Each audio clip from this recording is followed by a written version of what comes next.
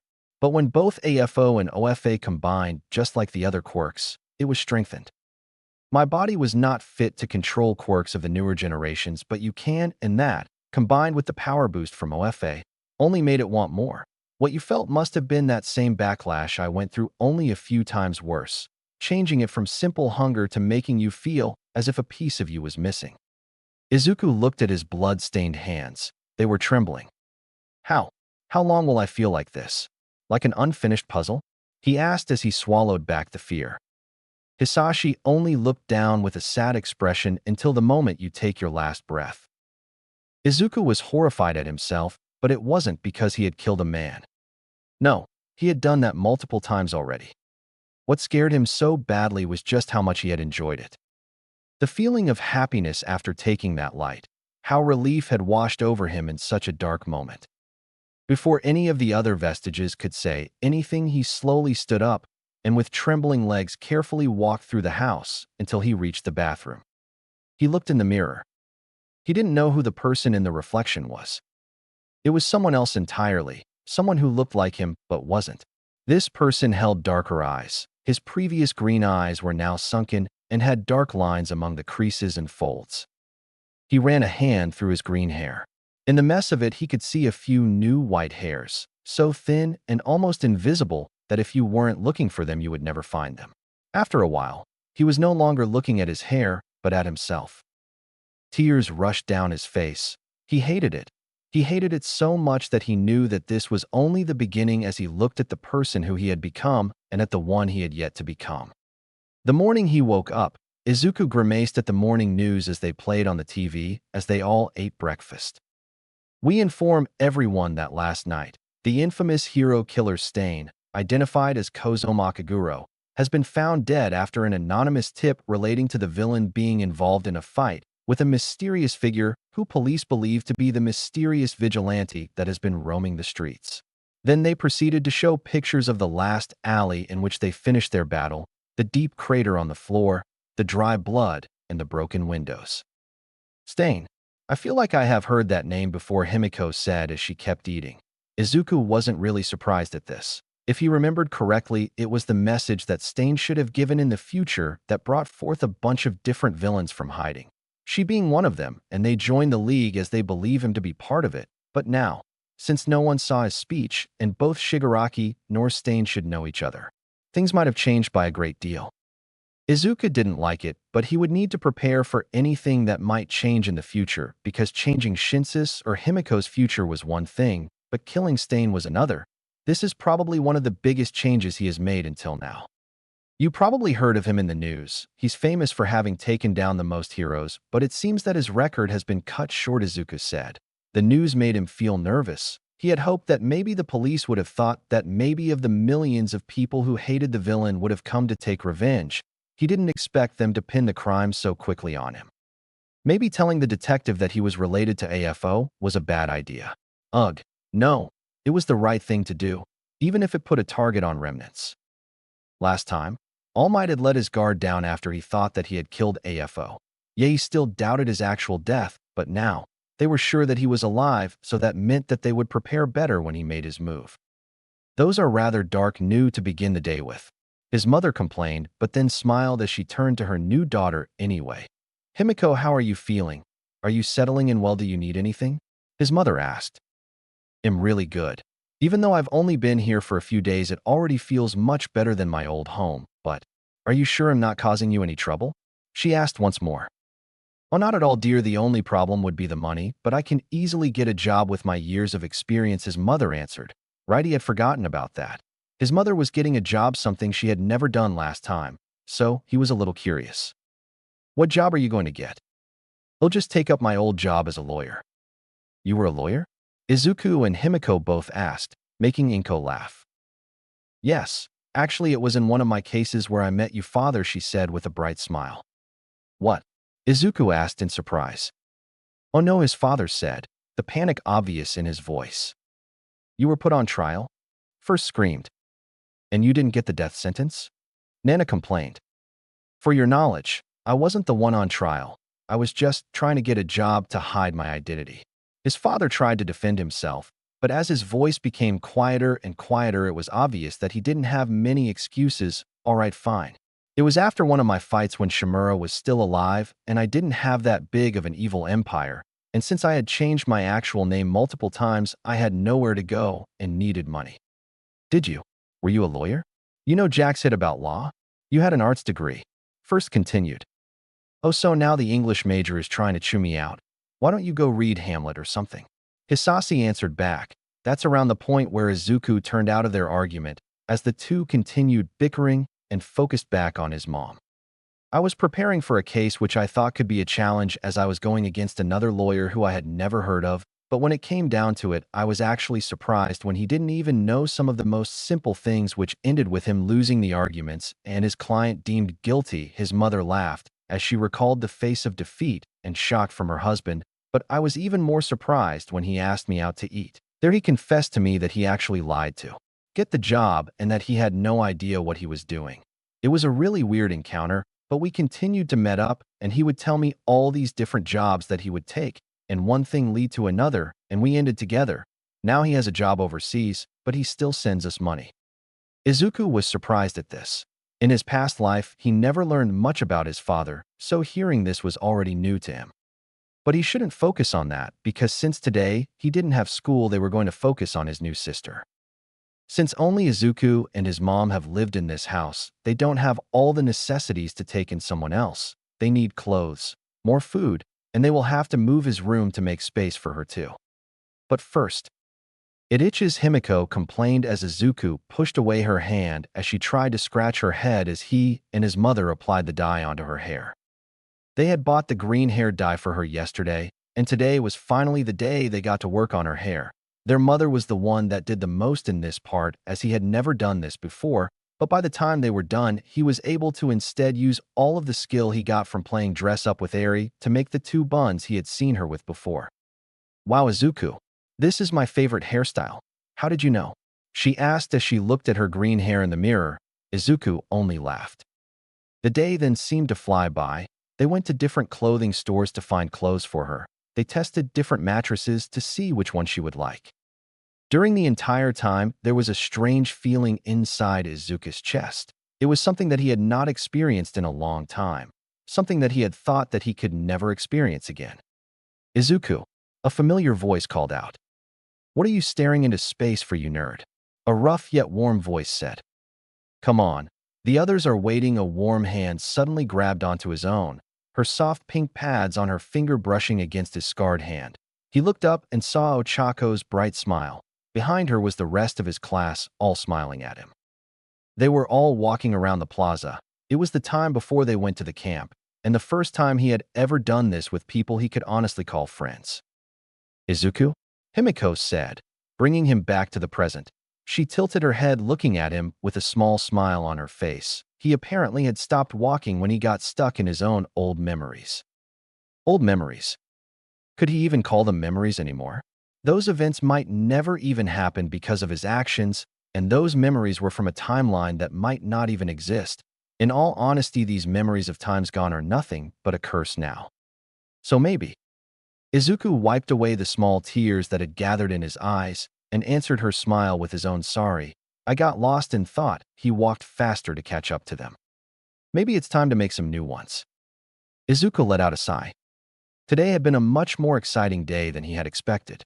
Walking around town with his family, going in and out of stores, it made him feel so normal, like he wasn't some time traveler from a terrible future. It was nice. But now all he wanted was to take a nice long rest, as tomorrow he would need to go back to school and actually begin to deal with Bakugo. He slowly opened the door and stepped inside, his feet causing a wet slap as he stepped on some kind of puddle. Huh. Only then did he realize that this wasn't his room. In front of him laid an entirely different world. The sky above him pitch black. Not a single star could be seen above him, but in front of him were many things. Bodies. Corpses. all covered in blood as their lifeless bodies made up the land, their white and empty eyes staring into nothing, but they made him feel as if thousands of little needles were stabbing him. He turned around to open the door and run, but behind him was nothing. The door was gone, leaving only the red and black wasteland to expand endlessly in front of him. Where? Where am I? He asked nobody in particular. Just a moment ago, he had been in his own home, so how come he was now in a completely different world? Wait, didn't something like this happen before? A nightmare. That must be it. He was just having a nightmare again. He'll wake up anytime soon. All of this isn't real, and it doesn't matter? That's what you wanted to say, right?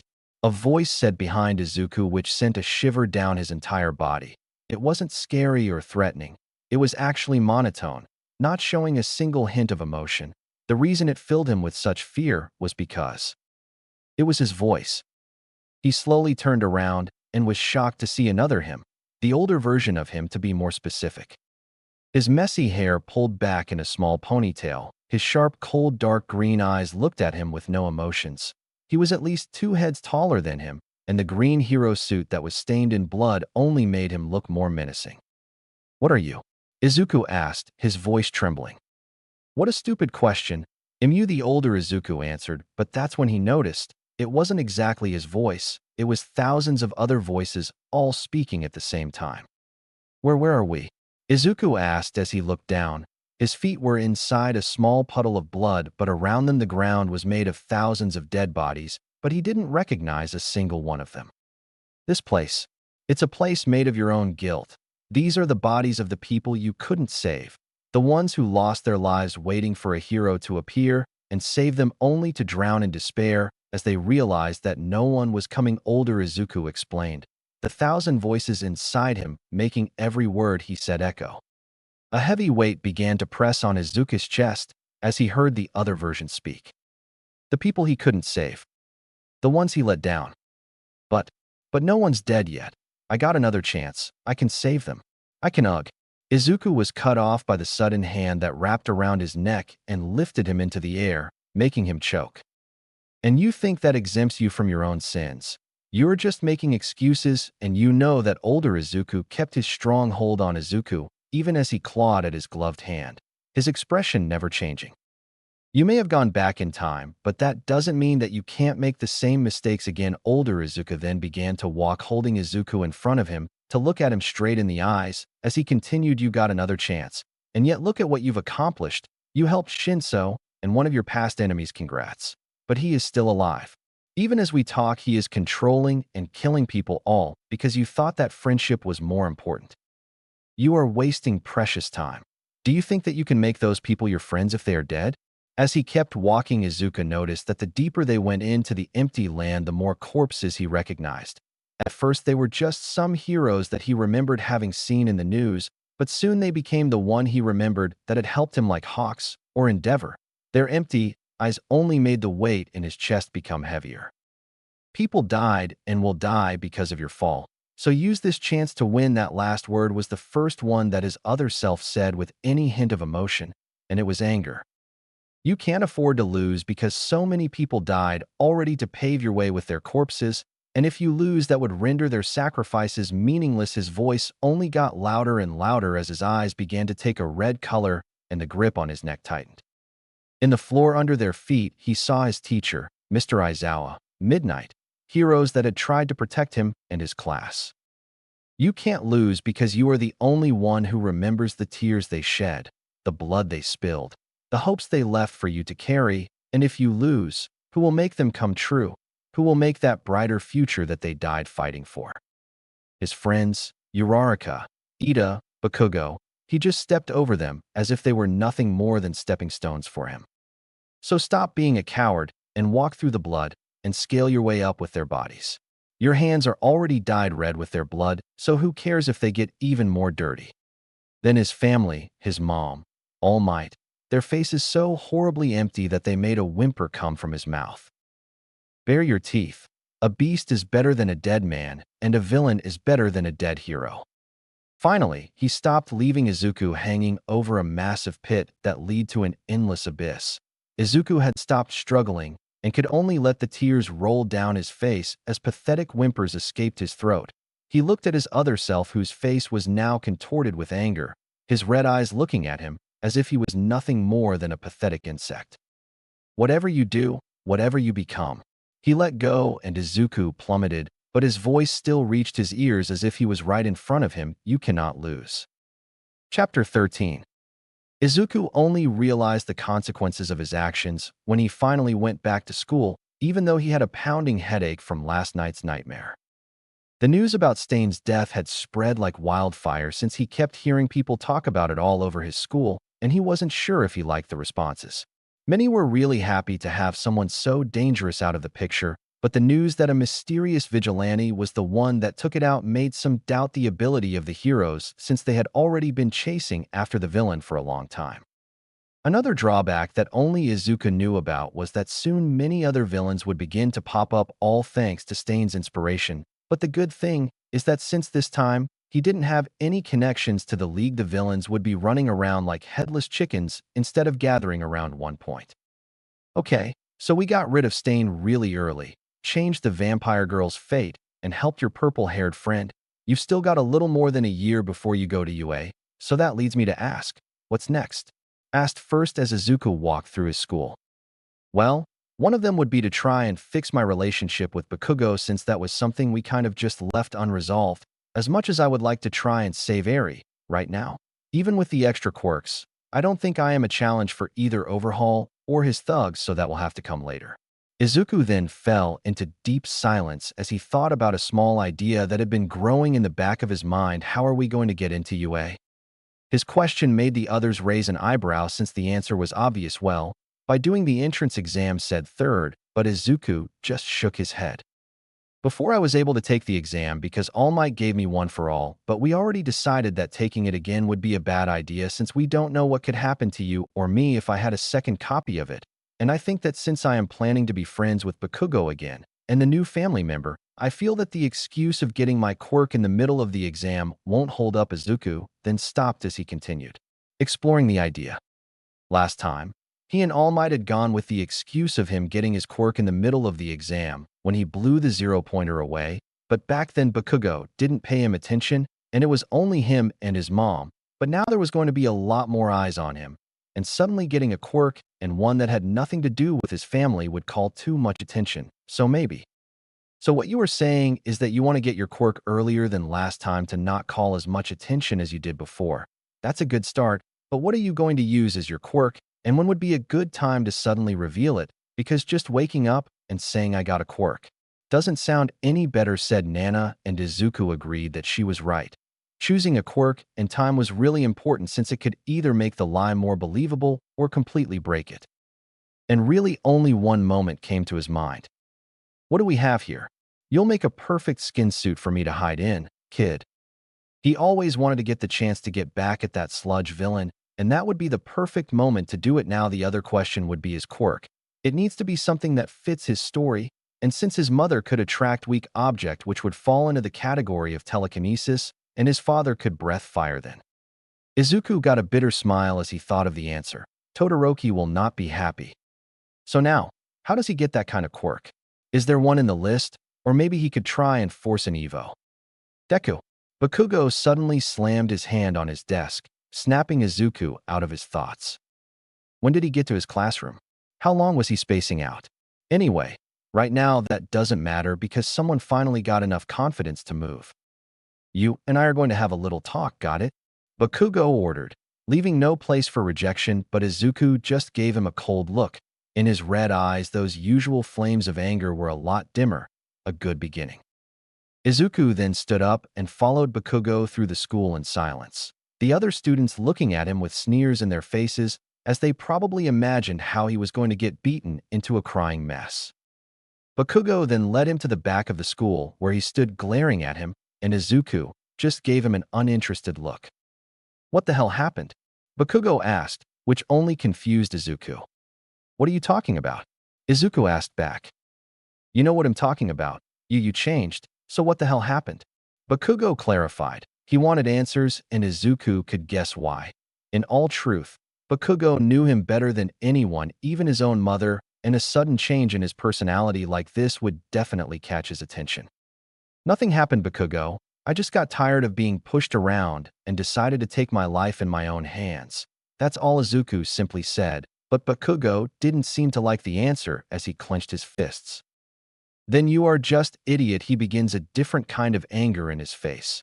Not the one he showed when he put him in his place as just a stepping stone for him, but instead something more personal. I already said it, so who cares? You can't do anything. You may be smart, but you are weak and quirkless. You'd get killed in seconds. Bakugo kept pushing him against the wall with every remark. Usually he would tower above him, but now with the growth that Izuku has gone through, they now stood on equal ground, both staring at each other's eyes. Bakugo's words, while angry, they also hid a small sense of worry. He actually cared about his own safety. It was a nice feeling, but he sure went the wrong way trying to show it. I won't get killed. I know what I am doing, Bakugo. Izuku answered back, the challenge obvious in high voice.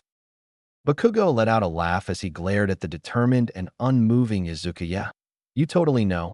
I can already see it. You'll write about their quirk in your book until they get bored and leave. His hands began to spark, giving him a more intimidating presence. Just accept it, you idiot. You can't be a hero. Izuku had enough after school. Follow me, and it'll prove to you that I can be a hero, he said, this time pushing the blonde boy back, making him take a step back. Fine. I can't wait to see the face you make when you finally understand, Bakugo said with a grin as he left. The rest of classes went by normally until the bell finally rang as everyone began to leave. Bakugo gave him a final glance before he left.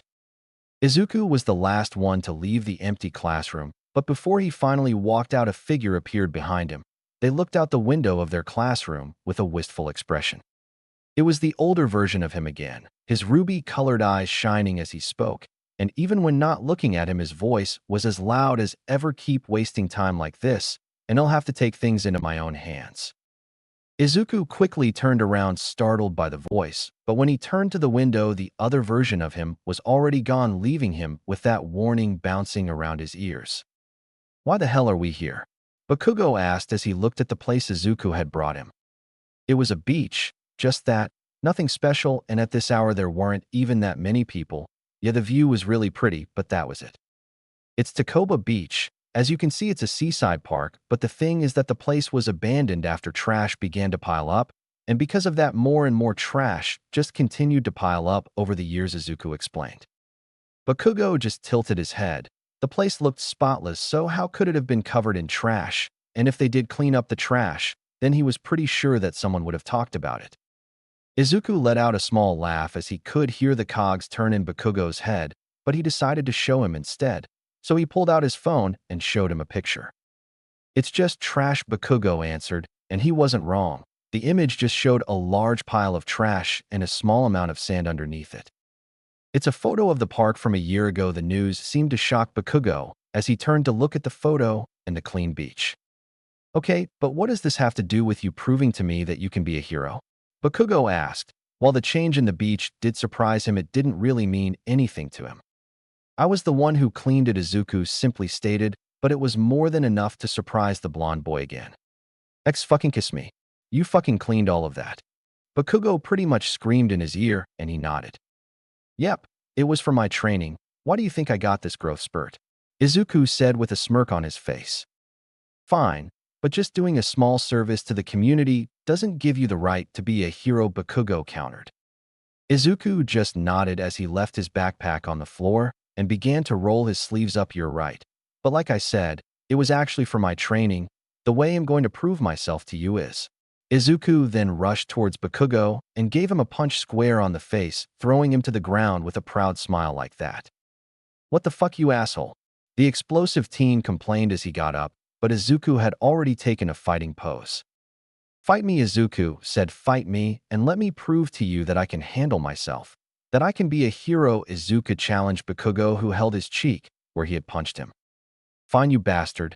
I'll show you once and for all where you belong, Bakugo grinned as he also left his backpack on the floor and got ready, his palms sparking with anticipation.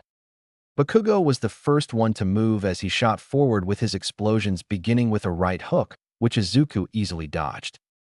Izuku has already fought Bakugo thousands of times in his last life, and all of those were with a better version, so even when fighting in a younger body, he could see the faults in his attacks and counter them.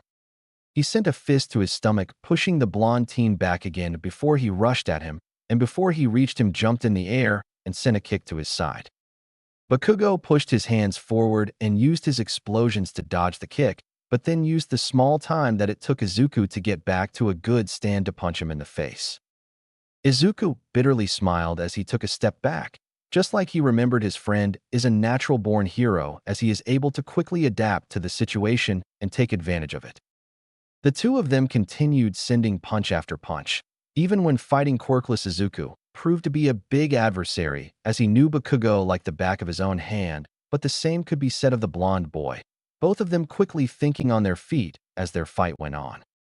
A few passers-by only sent them a few confused and worried glances, but left the two alone.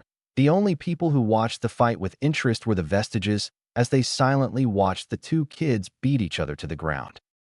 Nana winced at the bad burns that appeared on Izuku's body every time one of the explosions reached him. She wasn't really happy about the way Izuku had decided to go with it, but she understood that sometimes to get the message to someone with such a dense head you needed to beat it into them a little.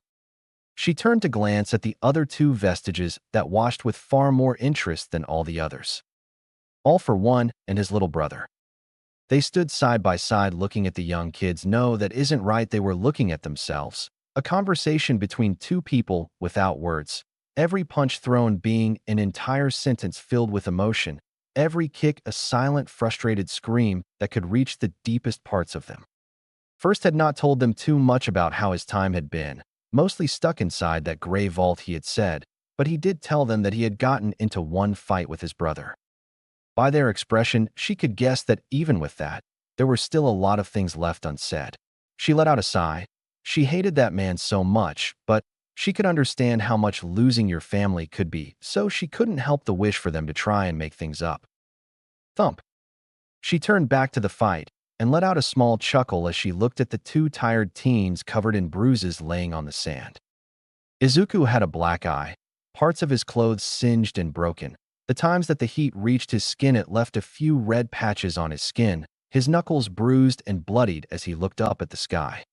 Bakugo, on the other hand, had no burns, but his body was black and blue from Izuku's punches and kicks, his nose bleeding and his cheeks swollen, his uniform a mess stained in his and the green-haired kid's blood. For a while both just laid on the sand looking up at the darkening sky, the sun beginning to set in the horizon and the stars beginning to shine brightly in the night sky. Bakugo felt a strange sense of déjà vu wash over him as he looked up at the sky. How long ago was that time? When he fell as a kid when he was leading the other kids. He had slipped and fallen in a shallow river. The others just watched, and the only person who ran down to try and help him was a small green-haired boy with a face full of worry as he stretched out a small hand. Bakugo slowly stood up, letting a few curse words slip from his mouth as his body ached with every slight movement.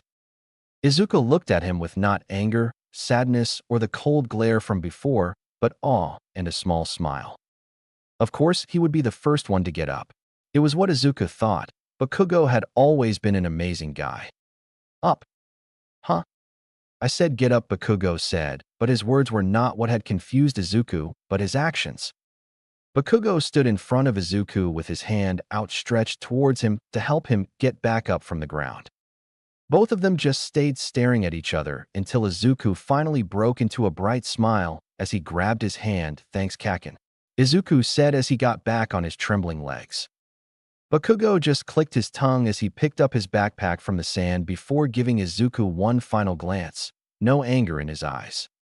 Izuku smiled as he followed with a smile, a silent message of respect between the two of them as they walked home. Izuku, I can't believe you just came back like this, Himiko said as she pressed a bag of ice against his eye, but even when being berated he couldn't help but laugh. If Mom saw you like this, she would have a heart attack. I'm sorry, but really it's nothing too bad. He tried to calm her down, but it did the complete opposite as she lightly hit his arm, making him flinch in pain. Okay, it hurts a little bit. The two continued to talk as Himiko helped with his wounds. Right now, the two of them were alone at home as their mother was out in an interview for her job, and he was really glad that she didn't see him like this because Like his sister said, she would have a heart attack. Suddenly, Izuku's smile fell. Yesterday's nightmare and today's message from his older self coming back to his mind along with the other incidents. The stolen quirks pushing his emotions to the brink, stealing Stain's quirk. All of it left a sour taste in his mouth.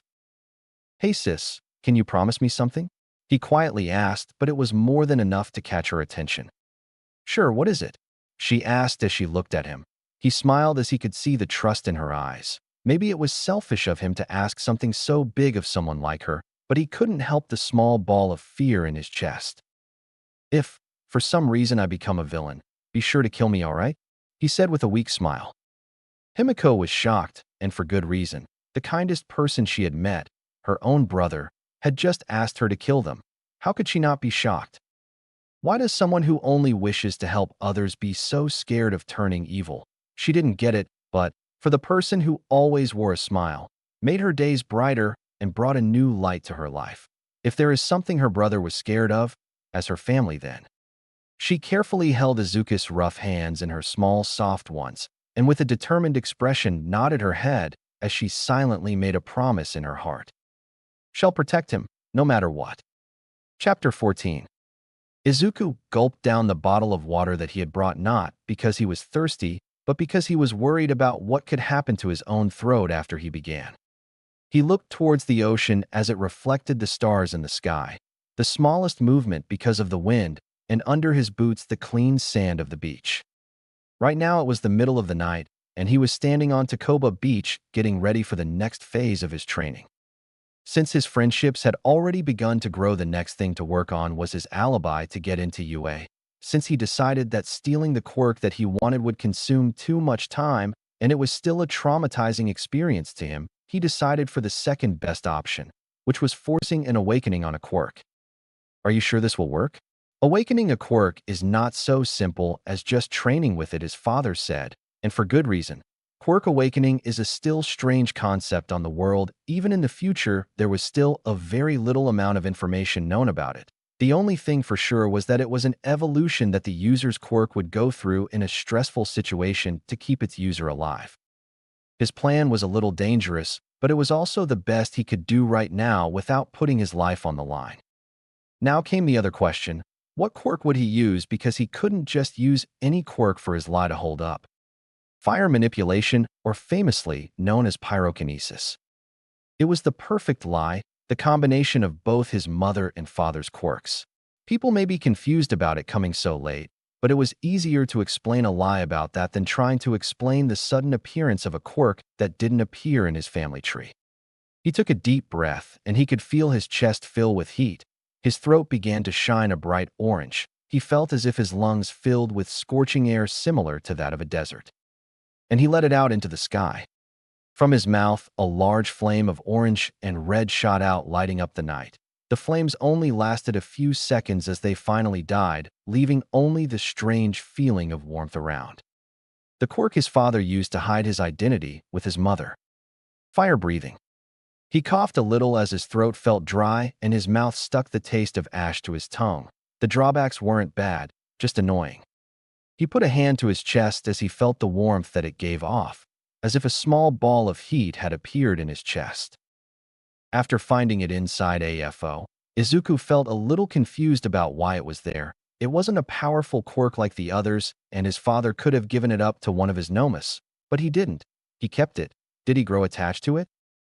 Oh no, that's bringing a lot of confusing feelings. He needs to concentrate back on what's important. He had the quirk, so now he needed to bring the danger into the equation, and what better way than the quirk that could make him explode?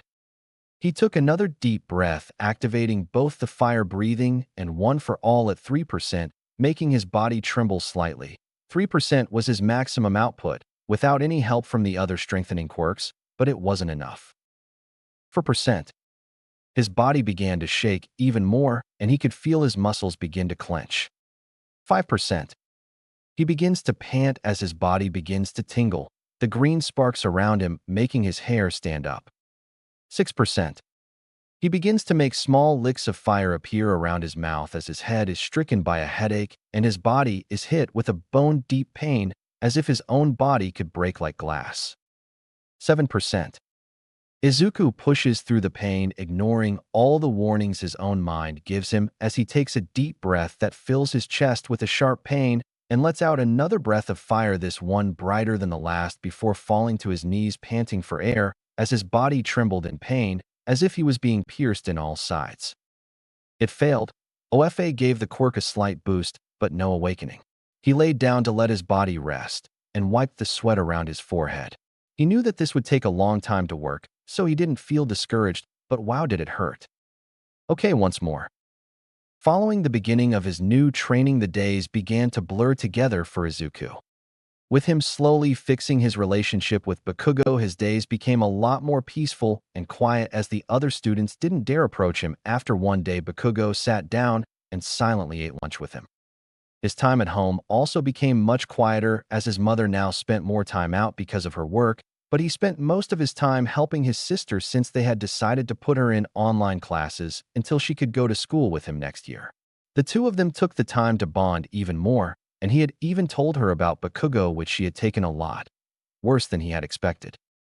So let me get this straight. Your childhood friend, who you literally treat as if he was your own family, but when he found out you were quirkless, he started to bully you, and nobody stopped him, she said, screaming in anger.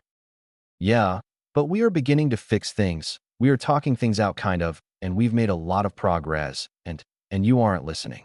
Izuku stopped as he noticed that her sister began to mutter to herself, saying some things that confused him, like "the moment I see him." But the image made him laugh a little, which caught her attention. Sorry, it's just that seeing you like that made me think that you already look like part of the family, Izuku said, causing her to pout and playfully punch him in the arm before the two began to laugh. When night came, he changed his usual vigilante outings for his training, which had yet to show any progress, but he was confident that it would work, and if it didn't, he still had more than a few backup plans in his sleeves. The disappearance of Remnant was not unnoticed by the people, as cases of random thugs or villains being less and less as the days went by after the Stain incident. This sent many people to theorize that all he had done was just to get Stain's attention and take him down. Others said that he might have died from the injuries of the fight, but no one could reach a satisfying answer. The most annoyed people by the news were the detective, All Might, and Aizawa, who after meeting Remnant was then told about All for One and One for All, which only gave him a headache, but still agreed to help. Remnant had been their only lead to AFO, as they weren't sure if he could still be alive. All they knew was that someone had a connection to him, but the way they acted made no sense to them. If they really were evil, why would they go around taking down villains? It doesn't make sense, Aizawa argued to Tashinori in his skeleton form, who now sat in the detective's office, who was messing with the various papers on the board and a red string. They may be people who tried to oppose him, and the kid might be their personal cleaner who is just getting rid of the trash, Tashinori said. Whenever they talked about this, he always took the darker looks, and this only caused more problems to the trio, because Aizawa just couldn't agree with him. Obviously, he had dealt with kids who were villains. He never liked those cases, even less now that he had a kid who had been a victim of abuse. What if he is controlling them? Maybe keeping their family as ransom to make sure they follow orders, Aizawa said. He couldn't help trying to defend the kid. His small interaction with them on the phone had left a mark on him. The kid sounded fine. He even joked with him at times, and if he knew his personal phone number the entire time, then he could have asked for help at any time. Aizawa, I know that you want to help the child, but if they are related to that man, then it is already too late for them. All for One is a manipulative bastard. How do we know that he hasn't already groomed him into the perfect assassin? Tashinori argued back,